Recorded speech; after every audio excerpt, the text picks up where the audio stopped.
may tunay po na meaning yung PI na yan. Yung PI na traditionally our Philippine bad word at pambansang bad word na ata ng Pinoy, na lagi na lang natin naririnig, sa English FU or mother fu, mother fufu, diba? Mother FU. So, kaya nga sinasabi kong minsan, kung mumurahin mo ko, huwag mo idama yung nanay ko. Ako lang murahin mo, wag yung nanay ko. Diba? Kasi, yung mura na yan, literally, nasa Bible din. Pero hindi literal na magpi-PI tayo sa Bible. Sabi sa Second Chronicles kasi, o Chronica 22:3, ito yung mga nanay na pinabayaan ng kanilang mga anak or pinapagawa ng masasama. Kung halimbawa ang nanay mo, inuluwal ka at ginagawa ka ng masama, never kang minahal ni isang beses o isang beses lang mo lang naramdaman pero 100 times na miserable ang buhay mo. O, di ba? So, talagang mapi-PI ka talaga. Pero, we need to respect those of our parents. Dahil gaano man sila kasama, ang parents kasi ay naging instrumento kung bakit tayo nandito. And our duty is to make a clean country, to help, to serve, at ipalaganap ang Word of God. Ngayon, balik tayo dito sa tunay na meaning ng PI. Kasi marami tong sangkap eh. Ay, kayo, hilig-hilig nyo magmura ng PI. Sinasabi natin to sa lalaki, sa babae, maski sa bata. Ang tunay na meaning pala ng PI na mura na yan, para sa nanay. Bakit nyo sinasabihan na PI ka, bata ka? Nanay na pala yung bata. Oh. Ang PI na mura pala, ginagamit lang sa nanay na walang ginawang mabuti sa anak. Hindi para sabihan mo sa bata na PI ka kasi ginawa niya yung ganyang kasalanan. Hindi naman siya pala nanay para sabihin mo yung PI eh. Oh, what the Bible said in Second Chronicles. O yung English nun, yung FU, Mother FU. Sasabihan mo ng FU yung kalaro mo. Bakit nanay ba siya? Oh, ginawa mo siyang bading. Oh, ngayon nalalaman natin ang tunay na meaning ng PI mura na yan. Yes, Lord can understand our deep connection sa ganitong klaseng pagmumura, lalo pagdating sa disiplina. He understand our burdens. Sabi sa Chronica 22:3, ito lang pala yung mga dapat sabihan ng PI. Bakit lahat ng tao sinasabihan nyo ng PI? Lahat ba sila mga nanay? Kahit mabuting nanay, sasabihan mo ng PI? O maski bata, sasabihan mo ng PI? O nabasag niya yung flower vase? Nabasag yung TV? Ay, PI ka. Batang lalaki yon, batang babae. Ginawa niyong parent. O, di ba? O, ngayon lang pala natin nalalaman yung tunay na meaning ng PI o FU sa English. Pag sinabing mother, fu, you. Mother, father. O, alam niyo na yung katunog doon. Tungkol pala sa mga magulang na walang ginawang mabuti sa anak nila. O, di ba? Kagaya nga ng meron akong na-discover na senaryo. Yung dalawang mag-best friend or magkausap. Yung isa, scroll lang ng scroll sa TikTok kung anong makita. Malay ba natin kung anong pinagsasabi nila dahil lingwaheng lingwaheng banyaga eh. In other words, foreigner. Lalo yung mga salitang Chinese, salitang Japanese, eh, hindi naman natin alam yung mga pinagsasabi nila. Eh, meron doon si Ika, no? Sabi ni Ika, ni Kaka, Ika, eto share ko sa'yo, Ika. Oh, sabi dito sa Chinese word, eh, manakita ko sa TikTok, ang ganda ng word. Para sa'yo to, Ika, kasi malakas ang tiwala ko sa'yo, mahal kita, ganyan. And then, mabuti kang kaibigan. Oh, hinati, diba? So, meron siya na-discover sa isang TikTok, si Ika. Eh, sabi naman ni Kaka, ano yun?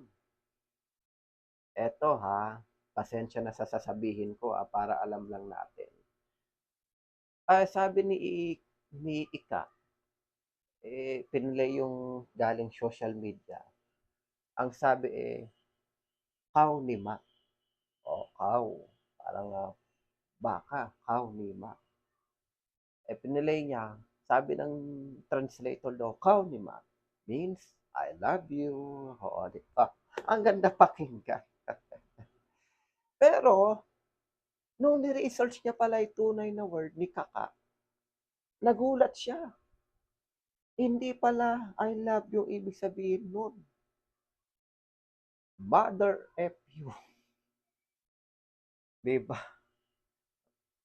It's a red mud horse kung tawagin. Masamang salita pala.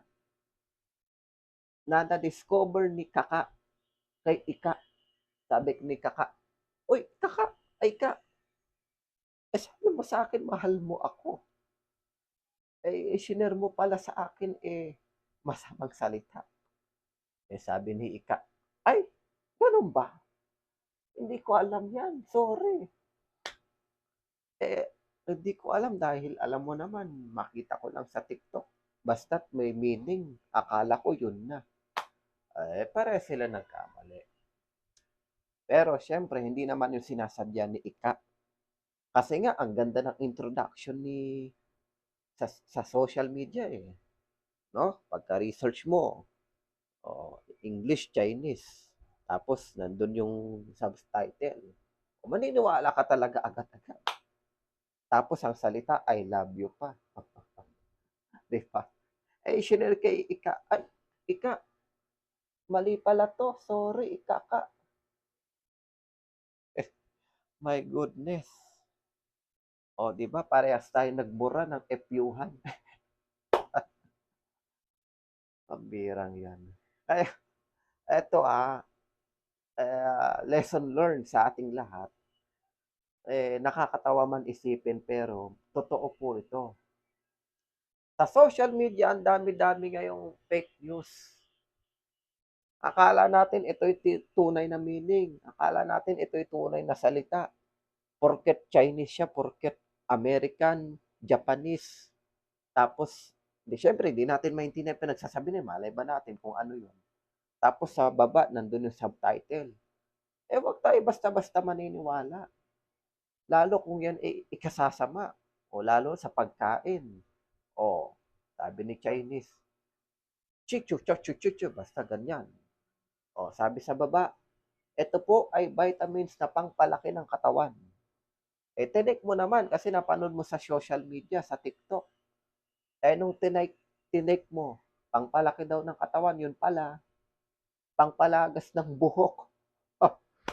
Nakalbo ka. Diba? Kasi nga, hindi natin ganong literally alam yung pinagsasabi pa nila.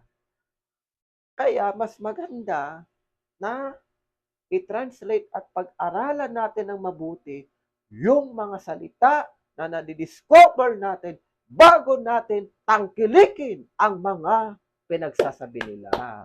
Diba? Nang hindi tayo maligaw. Kung si Ika at si Kaka, kala nila yung nakita nila sa TikTok, love you pala. Yun pala, katakot-takot na kamuruhan. Eto si Kuya, nakita sa TikTok, pangpalaki daw ng katawan, yun pala, nakalbo siya. Nakalbo. Dahil lang dun sa language na akala niya Ay nako, marami talagang mga fake news ngayon. Hindi lang naman tayo sa bad word nagpo-focus. Ang kailangan din natin i-focus yung salita na hindi tayo mapapahamak. It's also part of the bad word. Minsan mas bad pa sa bad word. Basically na naririnig natin mga PI. Pero yung kasinungalingan, yung panglalait, yung mga salitang hindi katotohanan, bad words din na may tuturing yun eh. Kasi ikasasama mo yun. Ikasasama din ang kalusugan mo. Dahil pinakinggan mo siya, napahapak ka, naniwala ka sa katotohanan, hindi ka mapapahamak. Baka mamaya napahamak ka, napasama ka na nga, napamura ka pa. Double kill ka na. Diba? So, mga ganun lang senaryo. Diba? Na, anyway, lahat naman tayo nakakaranas sa mga ganyang pagsubok. Pero ang importante, magkaroon tayo ng pasensya. Diba? After natin masabi to, mag-sorry tayo. After natin makadiscover ng mga akala natin mabuti, na-discover pala natin, marumi. Diba?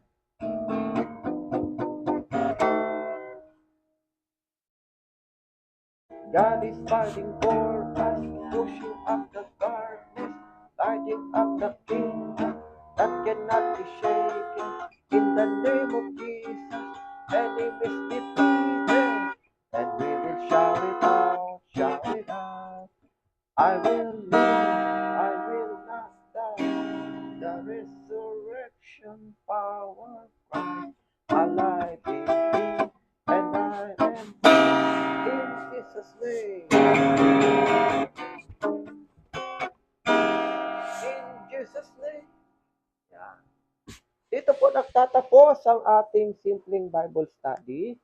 Naway nakadiscover kayo ng ating good word at lahat ng mga bads ay bads naman talaga. Pero meron po kasi siyang kaakibat na responsibilidad at panahon kung kailan lang natin siya pwedeng magamit. Parang isang barel. Ang barel, saan lang natin ginagamit? Diba sa kalaban. Hindi natin siya pwedeng gamitin anytime na gawing laruan. Dahil maraming madadamay, maraming maiingayan at mapapahama. Kagaya ng words, pinag-aralan natin. Subscribe nyo ng TV and watch more for our biblical lesson na meron po tayo sa Christian's Playlist, one of our blog department ng NTB Corporation, the Christian's Playlist Bible Study. Once again, the title of our lesson is Masama ba Magbura? Thank you and God bless all of us. I hope you've learned something at nagkaroon tayo ng learnings at pagpipigil para magamit yung mga words na to kung pwede ba o hindi. At kung kailan lang natin siya pwedeng magamit. Thank you.